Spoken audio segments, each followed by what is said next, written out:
Kalau ini misalnya dia bilang, Ustadz ini kan suami saya memang pas-pasan gitu loh, pas-pasan dalam arti kata saya punya anak-anak gitu. Cuma income si suami ini tidak memenuhi kebutuhan gitu. Saya bisa nggak buat cari tambahan lah. Tetap harus dengan izin suami. Hmm. Harus dengan izin. Kalau suaminya ridho, pertama. Yang kedua, juga dia bekerja yang tidak ada pelanggaran agama di situ.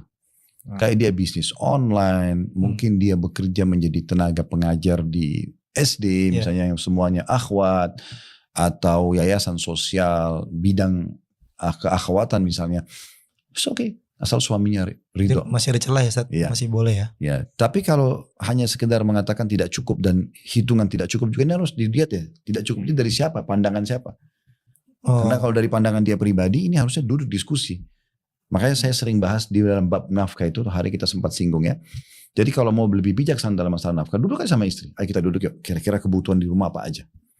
Butuh sampo. Di list itu. Ya di list, dan memang kita rincikan sampo yang dia pakai apa. Mungkin dia beda merek sama kita kan, misalnya sabun, anak-anak, odol, sikat gigi. Pokoknya kebutuhan 1 bulan. Oh ternyata keluar angka 3 juta. Misal contoh. Income kita misalnya 6 juta. Atau 5 juta, oke. Sekarang kita sertakan 3 juta patokannya. Ini udah bisa jalan nih rumah tangga. Itu yang kewajiban kita. Nah, terus kita melihat, oh ternyata saya punya gaji 5 juta. Cari saya 2 juta nih. Kita kan ada masalahnya mengatakan, ini 500.000 tambahan. Ya, yang saya bisa kasih 1,5 juta mungkin saya pakai karena saya kebutuhan untuk beli bensin, beli pulsa, dan segala macam. Jadi dengan ini suami tahu, oh ternyata saya harus 1 bulan sekian.